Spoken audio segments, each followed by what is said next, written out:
Hi everyone, Eric here. Before we get to our discussion with Professor Jonathan Fulton from Zayed University to talk about the impact of COVID-19 on the BRI, I really want to encourage you to become an all-access subscriber to the China-Africa Project. Your subscription will get you our daily email newsletter, the same one that goes out to folks at the State Department, the UN, World Bank, and so many other influential organizations. Plus, you'll get unlimited access to the China-Africa Project's exclusive analysis that's just for subscribers only. All you have to do is go to chinaafricaproject.com/subscribe. We also offer a half-off rate for all students and faculty. Once again, that's chinaafricaproject.com/subscribe. The China and Africa podcast is brought to you in partnership with the Africa-China Reporting Project at Wits University in Johannesburg. The ACRP promotes balanced, considered reporting on Africa-China relations through innovative training programs held throughout the year. More information at africachinareporting.co.za. Hello and welcome to another edition of the China in Africa podcast, a proud member of the Sinica Network from SupChina. I'm Eric Olander, and as always, I'm joined by Cobus van Staden, the senior China-Africa researcher at the South African Institute of International Affairs in Johannesburg, South Africa. A very good afternoon to you, Cobus. Good afternoon. Cobus, today we're going to be talking about the Belt and Road, and it's been a long time since we've had a conversation about BRI, and in the midst of all the COVID-19 drama, the crisis, the outbreak, all the different things that are going on, BRI in some ways seems to have gotten lost in all of this, but yet it's still very, very important. Let me just kind of bring everybody up to speed on Belt and Road and where we are, because again, it has been a long time and it has moved a lot lower in the news ranking of stories. This is, again, 70 countries are involved or part of this, about 67, I think we'll get the exact number, 67, 68 countries are now in it. Last April, at the second BRI summit in China, Xi Jinping had to kind of get in there to right the ship because in so many ways, people had felt that the BRI kind of went off course. It was bloated. There was no direction to it. It was accused of lack of transparency, corruption, and building what Xi Jinping called vanity projects. And so he vowed to crack down. What we saw after that summit in April is then renewed interest from the Chinese side to invest more in BRI. BRI investments, generally speaking, fall into three big sectors. Energy, which has about $93 billion. Metals, and most of that metals investment is coming out of Peru and Chile. Transportation is a big one, and then increasingly telecommunications. Now, Cobus, we're coming today, and when we recorded, this is the beginning of the week, oil fell here in Asia trading right at the start, 31% on the open.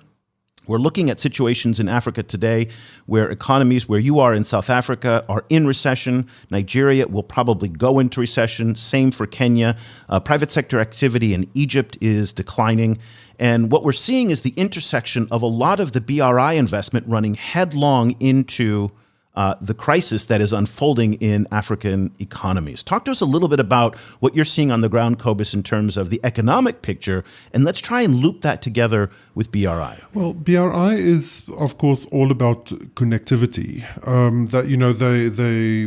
The standard way of talking about the BRI in the Chinese government is in terms of 5 connectivities. Those include everything from infrastructure to business and trade to people exchange. Now, of course, connectivity isn't looking so good right immediately. I think what we now see is the flip side of this idea of continuous connectivity, which is just contagion across borders, not only contagion of the actual virus, but also contagion of economic crisis. In Africa, Africa is being hit particularly hard because a country like Nigeria is so dependent on raw oil exports.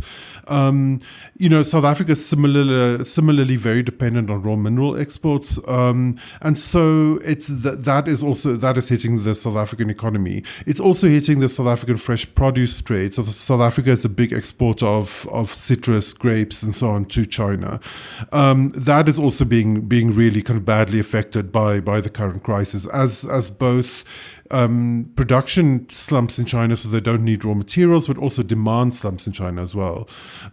So I think all in all, Africa is essentially kind of sitting and waiting, seeing how the crisis is going to escalate on the ground, but then also trying to work out exactly how to kind of hedge itself against all of this economic fallout.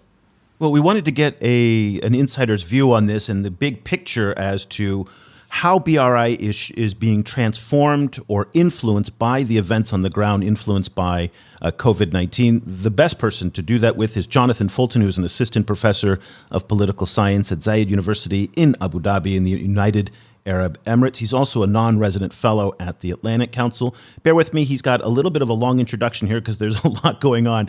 He's also the author of China's relations with the Gulf monarchies, and he has a new book coming out this year on how the Belt and Road Initiative is influencing international politics in regions across Eurasia and the Horn of Africa.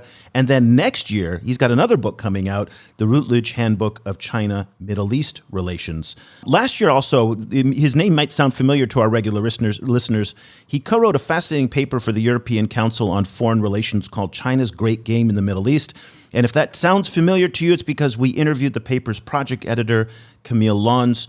And if you haven't heard that discussion, I highly, highly recommend that you go back and listen to it because much of what Camille said will be relevant to our discussion today. Okay, Jonathan, wow, that was a big introduction. I bet you get that a lot, but we're finally ready to go. Welcome to the program.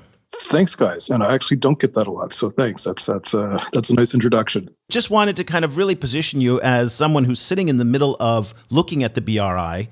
And obviously, you are located in the United Arab Emirates, so the oil situation is also something that is very pertinent to where you're looking at from. We talked a little bit about in the introduction here what's happening on the ground in Africa, that the BRI was all about, as Cobus said, connectivity. Connectivity today in this context looks to be a liability. Store shelves in Africa and other parts of around the world are running low on products because the ships just are not sailing out of Chinese ports. There is discrimination now against Chinese workers in various parts of the world because they're fearful of contracting the virus.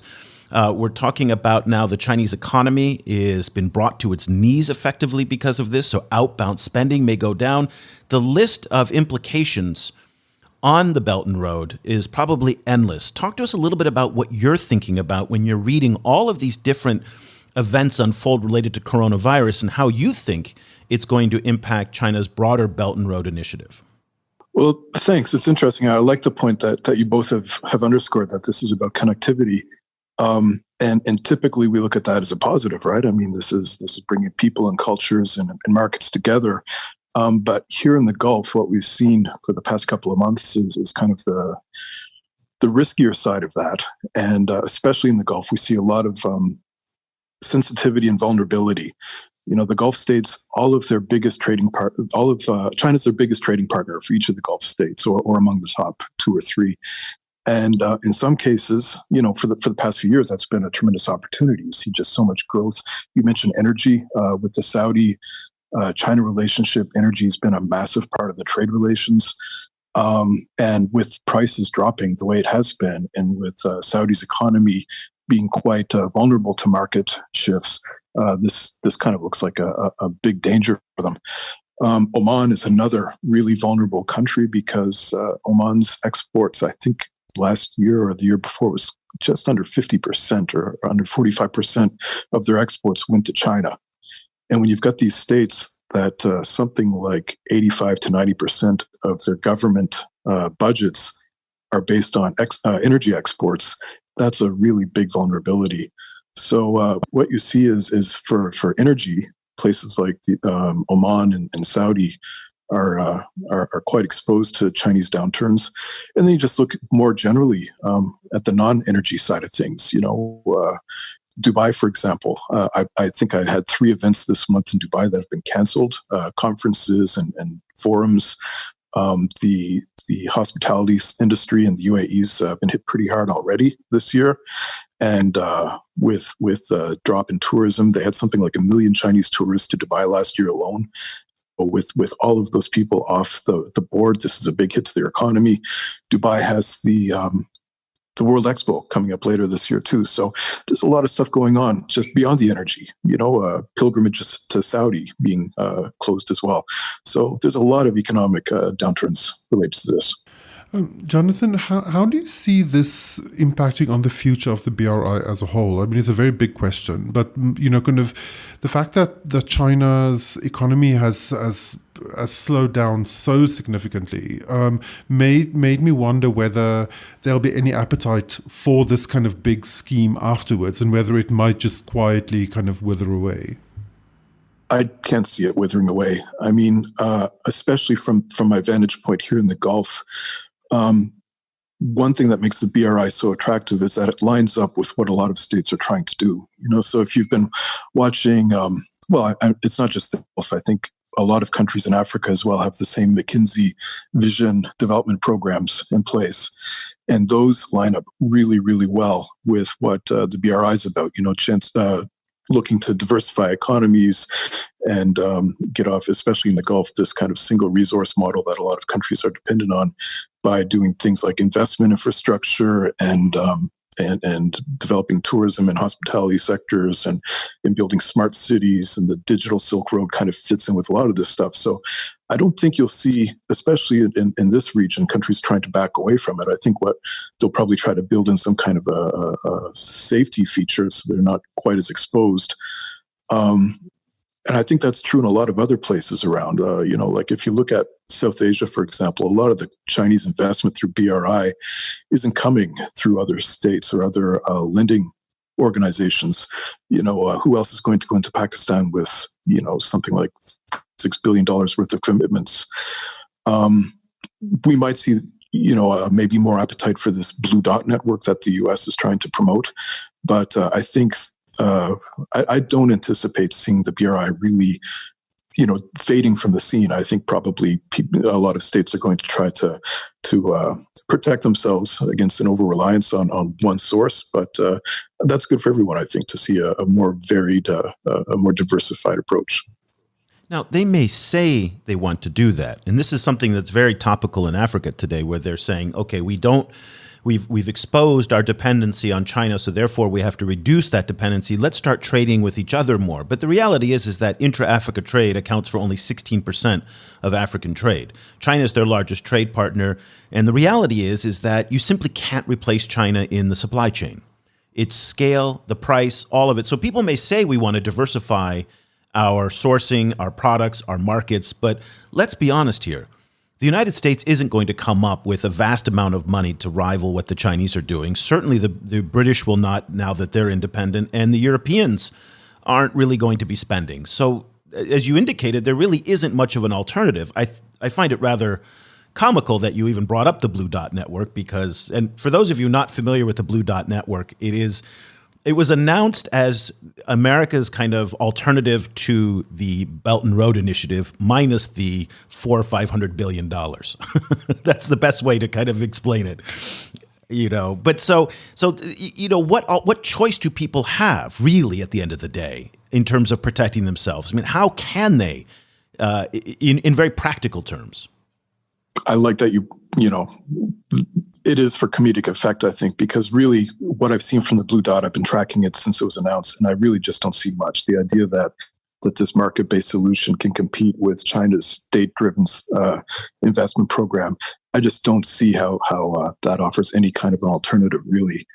I think really the BRI is obviously in hard times right now, as is all of China, but I mean, everywhere. I mean, just before we came on, I was looking at Twitter and all these pictures of the Colosseum in Rome or the Pompeii, and there's nobody there. So I think really, one of you guys mentioned in the intro that we're all just kind of stuck patiently waiting to see what happens. I think that's true everywhere in the world.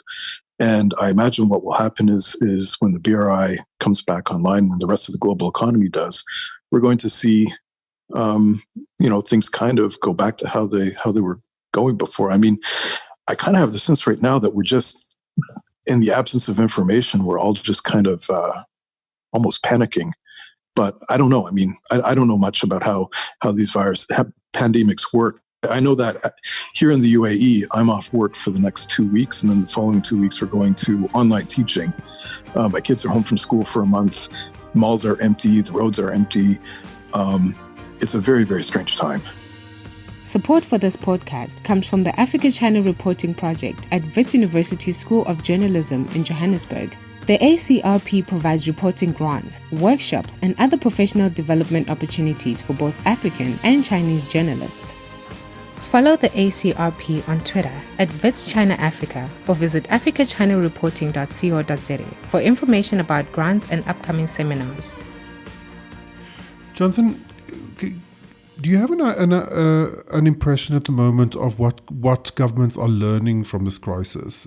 Obviously, it struck me that it almost functions like a kind of a stress test for international capitalism, and and as such, there's just weaknesses are showing up everywhere. It's just the supply chains are vulnerable. The countries are overly dependent on one source or one market. Do you think there are kind of actionable lessons that they're able to take from this in order to avoid a similar crisis in the future? I don't know. I mean, what do you think so? Because right now what I see, from my vantage point here in the Emirates is that everything just seems to have come to a stop. And talking with some Emirati friends who are kind of senior officials, they say, well, this is a good thing that we've been able to take fast action to try to contain this thing. But the economic hits, I mean, I just don't. As a stress test, I guess it's a good indicator of just how leveraged everybody is. Again, going back to the World Expo in Dubai later this year. There's so much construction involved with this, and a lot of it's being done by Chinese firms. And you have to think that this is kind of slowing down quite a bit, and it could really, really, really damage Dubai at a point where the economy's already been incredibly weak. So I don't know what the lesson is, other than to try to, be better at everything all at once and try to diversify. Just in every step of the way, this over-reliance on China has become, I think, a very big part of what Middle Eastern countries are doing. There's a sense that the U.S. or Europe is less relevant or maybe less committed, so China may be the future.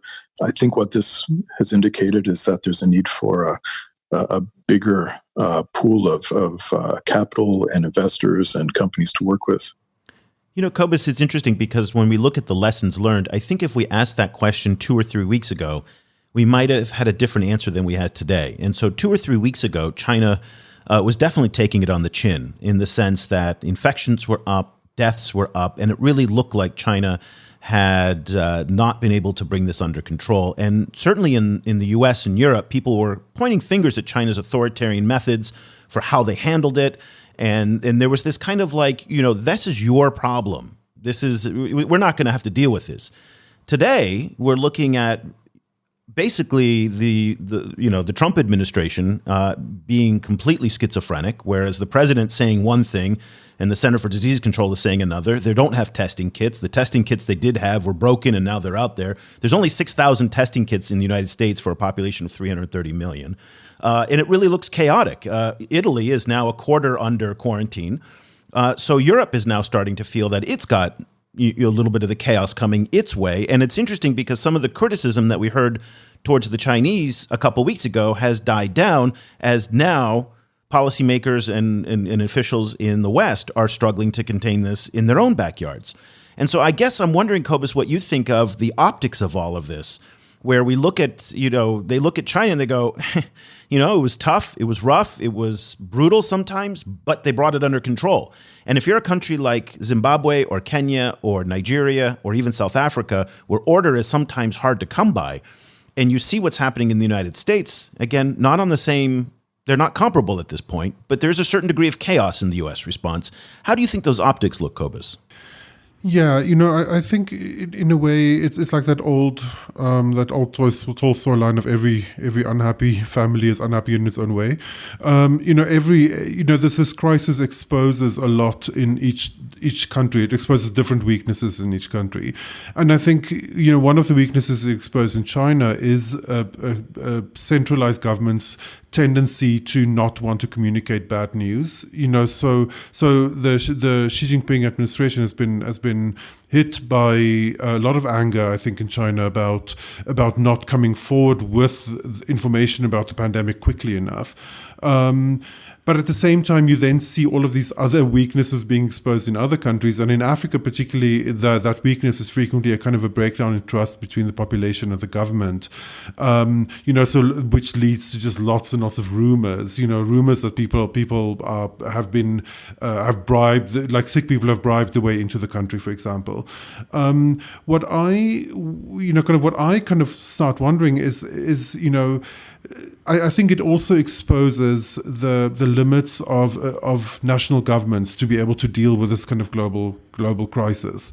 And Jonathan, I guess my question to you is: do you foresee any kind of more robust kind of global kind of governance architectures coming out of a crisis like this? Maybe not this crisis particularly, but as we face more and more of these kind of cross-border crises, will we be forced to say have a group that looks like the G20, but that has much more implementation power to actually do something to pull together responses to these kind of crises? Well, I would like to think that, but the I don't know, I guess realist in me doesn't see that happening really.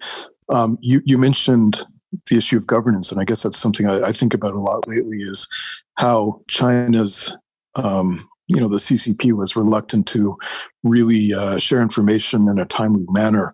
Of course, we all saw that FT report about the Wuhan banquet and how this still went ahead, and even though officials knew what was going on. And I think what we're seeing, especially in the Middle East, is a lot of people wondering, what's the government sharing with them, and I think there's an inherent lack of trust there that, here in the UAE, the last time I checked, there was something like 30 cases reported, but everything's come to a standstill. And the rumor mill is, of course, well, maybe there's more than this. Maybe we don't have enough information. We don't know what's going on. So in this environment, I think at a nation state level, as you indicate, there's kind of an inherent distrust in a lot of regimes between sharing information in a timely fashion. And given, as Eric was pointing out, the strange situation in the U.S. Under the current administration, information is not really forthcoming there as well. So, who would lead this effort? Right now, it seems we're kind of in this kind of 19th century scenario where every state for itself. And I don't really see who is kind of stepping up to take a leadership role and try to coordinate efforts. It seems to be kind of random and haphazard. It's interesting you bring up the concept of the 19th century state of politics, in that sense that almost this real politic is coming back into it. Internationalism and multilateralism appears to be fading in some senses. Obviously, there's a lot more unilateralism coming out of the United States and other populist-led governments. The Chinese themselves are oftentimes unilateralist as well. So with that in mind, looking at the chess pieces on the board, are there opportunities here for countries like the United States and in Europe and even Japan to take advantage of the situation? Because a lot of them over the years have not had a good response to the Belt and Road. They've not been able to come up with compelling talking points to talk to African, Middle Eastern, Mediterranean governments about why this is not a good thing. Now they actually do. Going back to Cobus's connectivity issue. Connectivity is good if it doesn't kill you. And here we have a situation where it is literally a talking point for them to say, look what your relationship with China has brought you. Pain, misery, and death. Okay, that's exaggerating it a little bit, but, Americans are prone to a little bit of drama. But my point here is that do you see in a very kind of Metternich type of way, a very, 19th century type of style, that people can take advantage of the Chinese while they're distracted with battling this virus at home, and while there's distrust rising in many parts of the world over their relationship with China? Well, the first thing is, if I do my next BRI article. I think I'll have that as the subtitles. Connectivity is good unless it kills you. That's perfect. It's really interesting because watching how the response to the BRI over the past few years, so it seemed from basically 2013 until the first Belt and Road Forum in 2017, China really had a free pass. It didn't seem like too many Western countries really were taking it very seriously. It's got a funny name, and it just seemed nobody really understood it very carefully. And after 2017, we started seeing all of this debt trap narrative and these warnings about Chinese environmental standards or lax labor practices or things like this. And we started to see a lot of pushback. And as you indicated in the intro, in the last forum last year, I guess in April or May of 2019, was kind of China's chance to say, okay, we've heard what you guys said about this, and we're kind of rebooting to Belt and Road 2.0. Now, I see that a lot here, where especially American officials or European officials are kind of warning the Emirates or other Gulf states to say, look, you don't understand China the way we do. You don't want to get involved with things like their 5G, their security risks, or you don't understand the implications of these relationships. But I was talking with an Emirati friend not long ago, a journalist, and he's like, "Yeah, we know what we're getting into here. We're not naive. We're not unaware. But what do you have to compete with? What do you offer instead of Huawei 5G? Do you have something better?" So I think everybody's kind of going into this with eyes wide open, and there is certainly a space for a lot of countries to try to wedge between, certain countries with China on BRI projects. But again, what do you have to compete with? What do you offer in its place? I mean, we both seem to think Blue Dot isn't the answer. So again, what are you going to bring to the table instead? Jonathan, how do you see Xi Jinping's personal kind of stature as a leader affected by this? Maybe not specifically, only within China, but also, his stature as an international leader. Yeah, this is going to be very interesting to watch, because so much of, as we all know, I mean, China for the past several years has been really intensely connected to the personal leadership qualities of Xi Jinping.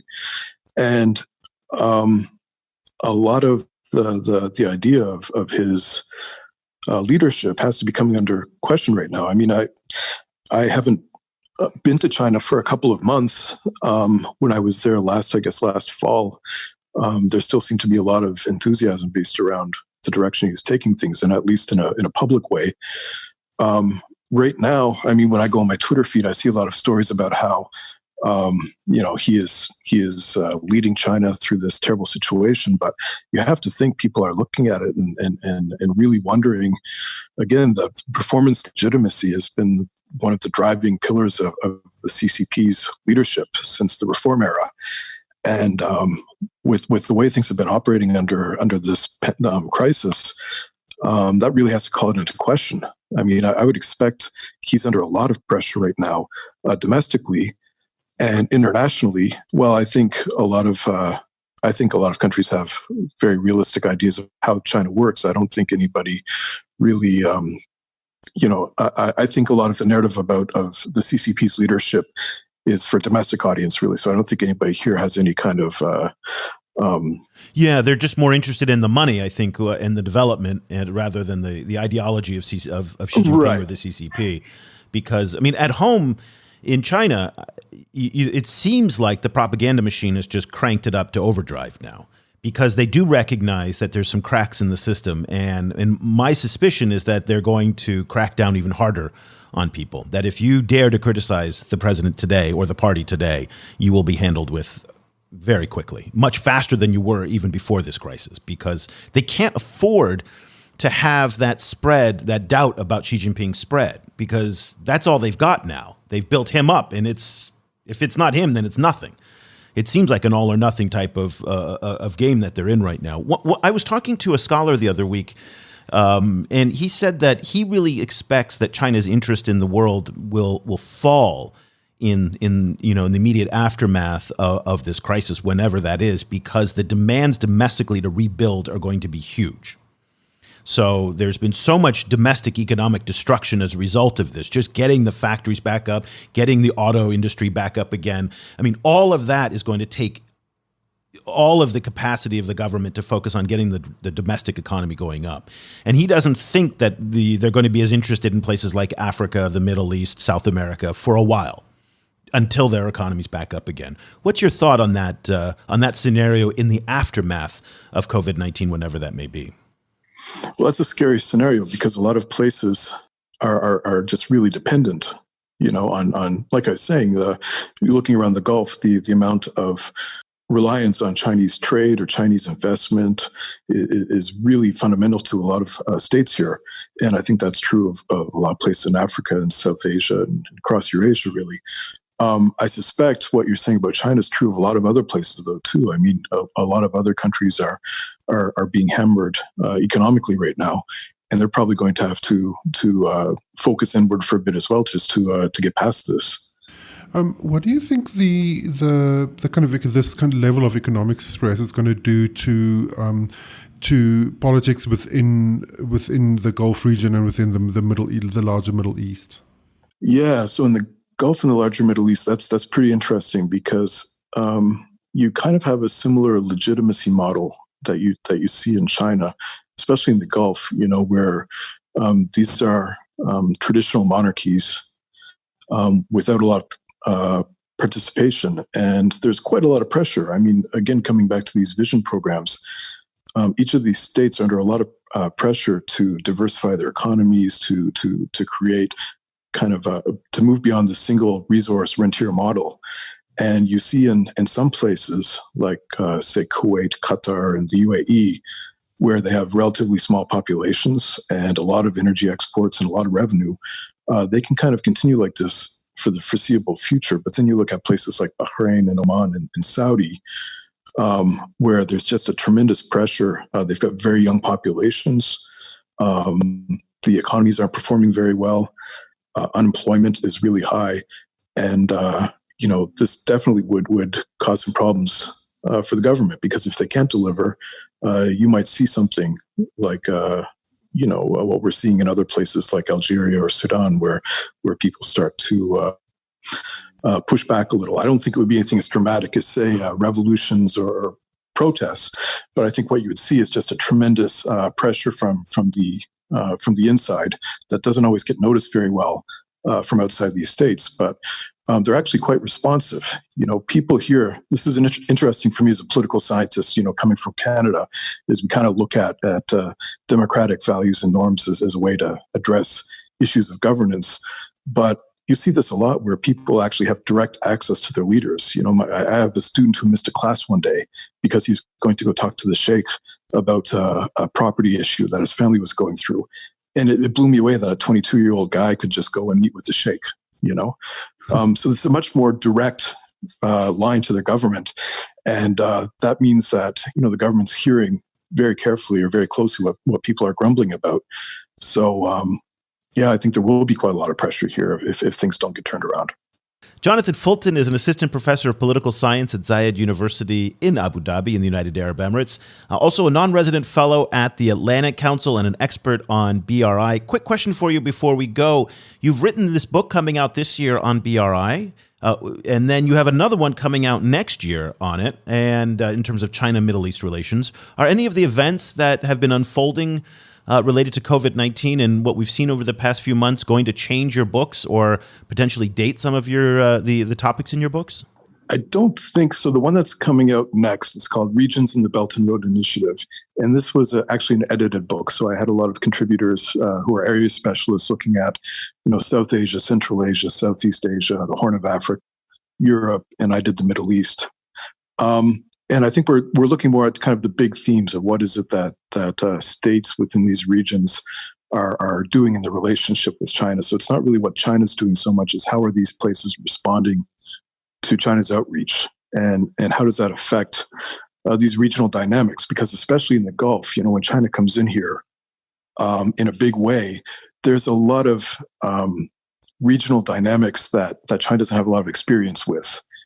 This rivalry between Saudi and Iran, or intra-GCC rivalries, So it's kind of like a pretty delicate ecosystem that a foreign state is entering, and what's the result of that. So COVID doesn't really shift that too much, you know. The Middle East book, the Routledge Handbook on China-Middle East Relations, yeah, you know, I got the contract for that book before we even heard of COVID, about a month beforehand. And you're right, that's something that we should try to address is, you know, how does this exposure to China affect markets, economies, politics within these states? Because we're learning kind of in real time that it's this kind of exposure to China can be a good thing for their economies and can also be a pretty devastating thing. Very interesting. And I know you're very active on Twitter. What's the best way for people to follow you? What's your Twitter handle? So I'm Jonathan D. Fulton. Somebody was faster than me by about a month and got the Jonathan Fulton handle, so I had to bring in the middle initial. But yeah, I'm always on Twitter pretty much every day, tracking China, Middle East stuff. Great. Well, we'll put a link to that in our show notes. Thank you so much for taking the time, and good luck with the 2 books coming out. We really appreciate it. Thanks, guys, and thanks for having me on. I really love the podcast. Cobus, as I mentioned at the top of the show, the headline of today's newsletter that we send out to our subscribers is Things Just Got Worse. And I have a feeling that we're going to be writing that headline or some variation of it every week now for the foreseeable future. It's going to get worse and worse and worse. And I don't feel, and maybe I'm misreading this, I don't feel that at least African media and policymakers are taking this as seriously as they should. For the most part, when I look at most of the legitimate African media, Daily Nation, Daily Maverick, Premium Times, the economic implications of COVID-19 are one story among many dramas going on. And I just don't feel that the severity of the situation, that the wrecking ball that is coming their way is quite yet a top of mind priority. And what I mean by the wrecking ball is, again, as Jonathan pointed out, when you've established a trading relationship that is so dependent on one country and that country stops trading with you, what happens?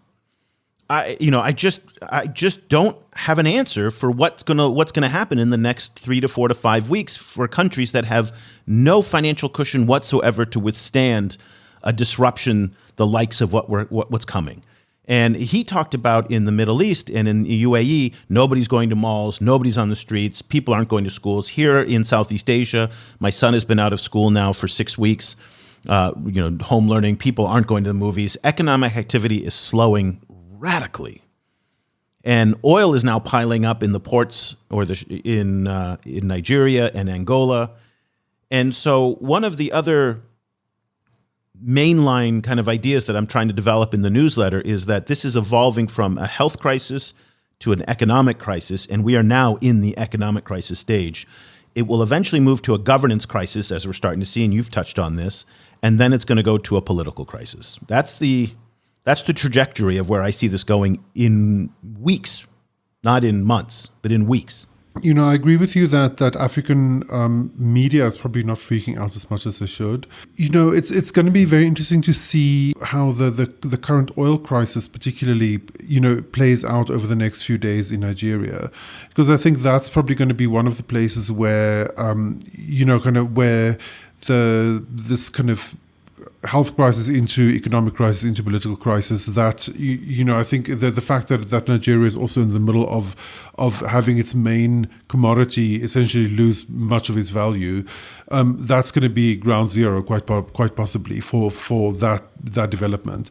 So I think it's really going to be very important to keep an eye on them. And then there's not much more one can do. One can kind of hold on tight and see what happens. Well, so Nigeria is an interesting case study. So in February, the central bank spent $1.64 billion out of its $40 or so billion of foreign exchange reserves in order to maximize liquidity and to maintain liquidity in the economy. Because what's ending up happening is there's just not enough cash coming into the economy. And that then forces up prices and inflation. So central banks across the continent who can't sell their commodities for hard currency are going to start running into very serious liquidity problems. And this has nothing to do with the debt or anything else in that sense.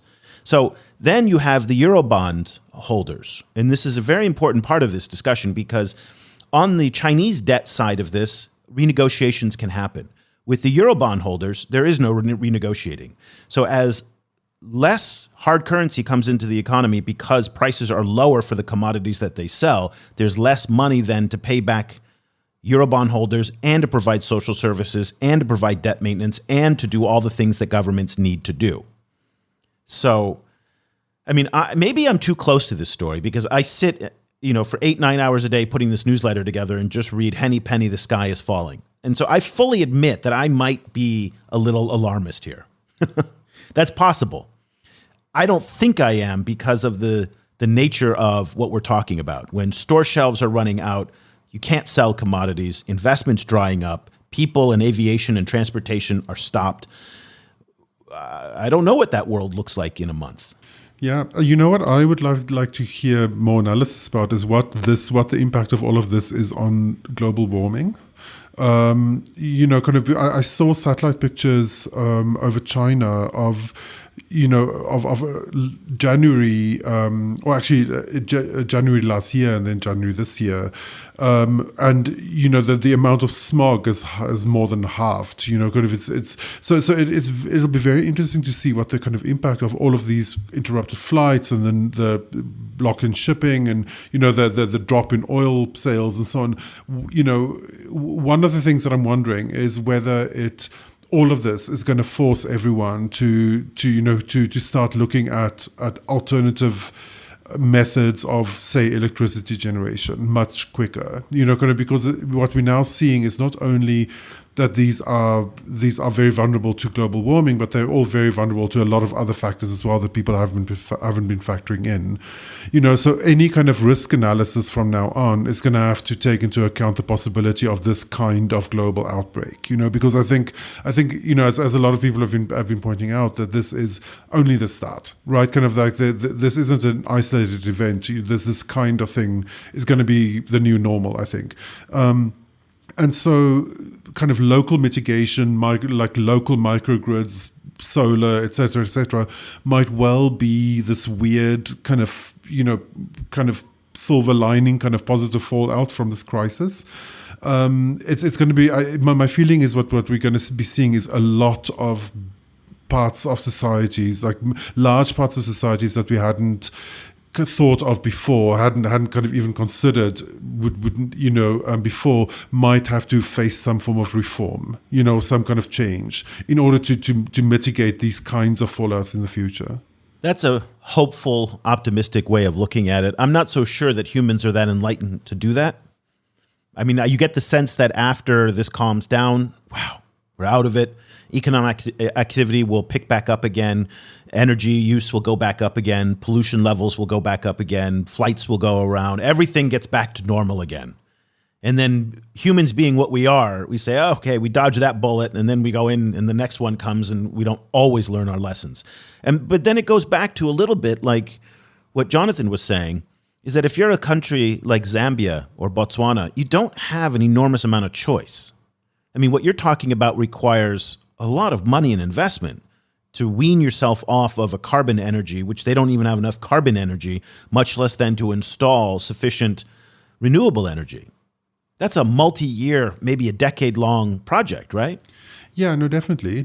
But I mean, what I mean more is that from now on, the possibility that all of these global systems might have to be shut down in short order, that itself will have to be part of large companies' risk analysis. So even I agree with you that it's going to be very difficult for Benin to immediately switch to a different energy system. That, of course, is a very tall order. But I mean more that kind of future large-scale planning for large-scale projects or for trade and investment. It's not a situation where people can still now assume, oh, there'll be 1 billion flights per week, it'll be fine. Like the fact that those might have to be shut down for a particular reason will increasingly have to be factored in to thinking. So I mean more that the kind of way that we think about risk over the next decade is going to change, I think, because of this crisis. this is exactly the type of discussion that we have every day going on in our newsletter. We've talked about our newsletter a lot, in part because these are the themes and the topics of discussion that are going on. And a lot of the folks who subscribe to our newsletter are academics, senior policymakers in Washington, think tanks, diplomats all over the world, NGO activists, United Nations folks. So we would love to have you join our community. If you're interested in subscribing, go to ChinaAfricaProject.com/subscribe. We have an academic discount for students and faculty, 50% off. So we'd like to get you on board as well. Let us know if you have any questions about it. You can email me directly at eric@ChinaAfricaProject.com or Cobus@ChinaAfricaProject.com. We love having discussions with you and answering any questions that you've got about the topics or the newsletter or anything that we're doing. That would be great. So that'll do it for this edition of the China in Africa podcast. Cobus and I will be back again next week with another episode. Until then, thank you so much for listening. The discussion continues online. Head over to facebook.com/China Africa Project to share your thoughts on today's show. The guys are also on Twitter, where you can find Cobus @Studinsky or Eric @eOlander. And be sure to sign up for the weekly China and Africa email newsletter by going to www.ChinaAfricaProject.com.